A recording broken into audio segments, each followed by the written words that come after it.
Welcome to Old Testament in a Year. Day 301.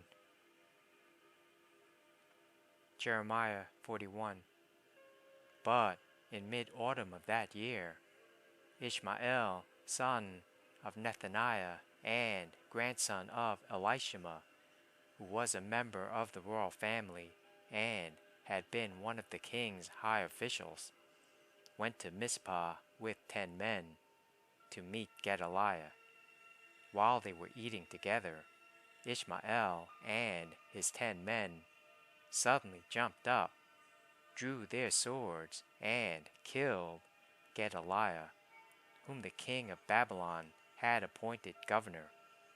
Ishmael also killed all the Judeans and the Babylonian soldiers who were with Gedaliah at Mizpah. The next day, before anyone had heard about Gedaliah's murder, 80 men arrived from Shechem, Shiloh, and Samaria to worship at the temple of the Lord. They had shaved off their beards, torn their clothes, and cut themselves, and had brought along grain offerings and frankincense. Ishmael left Mizpah to meet them, weeping as he went. When he reached them, he said, "Oh, come and see what has happened to Gedaliah." But as soon as they were all inside the town, Ishmael and his men killed all but 10 of them and threw their bodies into a cistern. The other 10 had talked Ishmael into letting them go by promising to bring him their stores of wheat, barley, olive oil, and honey that they had hidden away. The cistern where Ishmael dumped the bodies of the men he murdered was the large one dug by King Asa when he fortified Mizpah to protect himself against King Baasha of Israel. Ishmael, son of Nethaniah, filled it with corpses.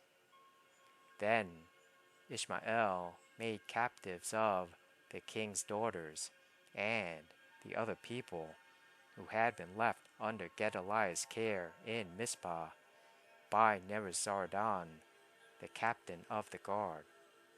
Taking them with him, he started back toward the land of Ammon. But when Johanan, son of Kareah, and the other military leaders heard about Ishmael's crimes, they took all their men and set out to stop him. They caught up with him at the large pool near Gibeon.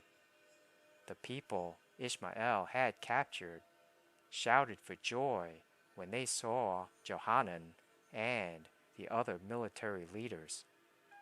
And all the captives from Mizpah escaped and began to help Johanan. Meanwhile, Ishmael and 8 of his men escaped from Johanan into the land of Ammon. Then Johanan, son of Kareah, and the other military leaders took all the people they had rescued in Gibeon, the soldiers, women, children, and court officials, whom Ishmael had captured after he killed Gedaliah. They took them all to the village of Geruth Kimham near Bethlehem, where they prepared to leave for Egypt. They were afraid of what the Babylonians would do when they heard that Ishmael had killed Gedaliah, the governor appointed by the Babylonian king.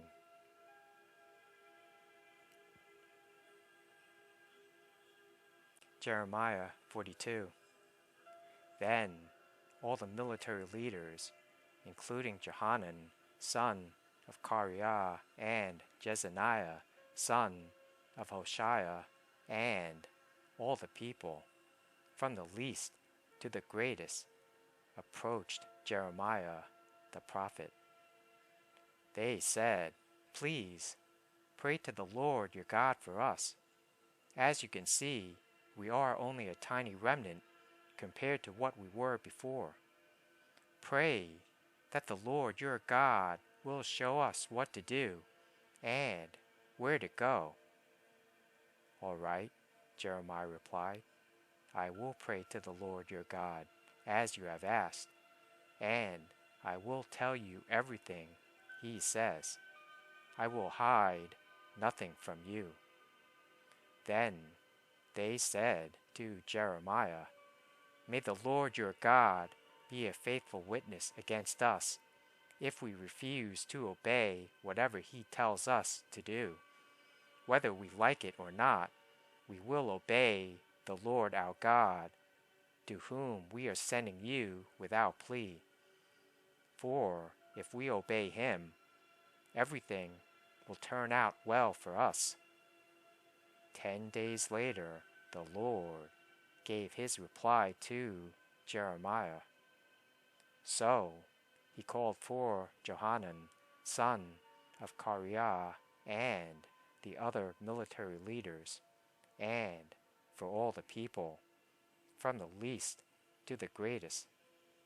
He said to them, "You sent me to the Lord, the God of Israel, with your request, and this is his reply.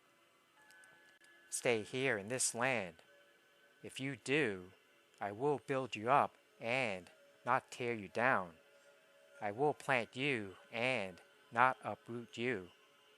For I am sorry about all the punishment I have had to bring upon you.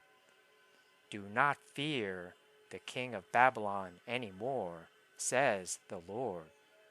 For I am with you and will save you and rescue you from his power. I will be merciful to you by making him kind, so he will let you stay here in your land.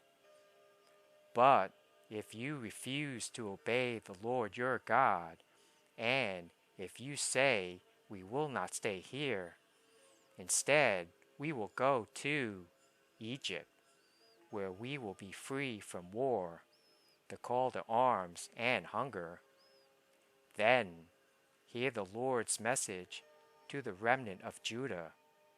This is what the Lord of heaven's armies, the God of Israel, says.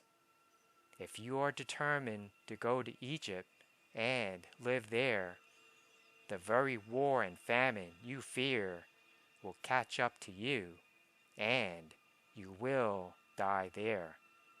That is the fate awaiting every one of you who insists on going to live in Egypt. Yes, you will die from war, famine, and disease. None of you will escape the disaster I will bring upon you there. This is what the Lord of heaven's armies, the God of Israel, says.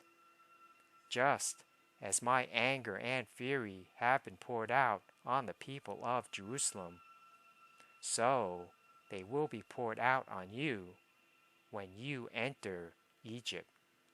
You will be an object of damnation, horror, cursing, and mockery, and you will never see your homeland again.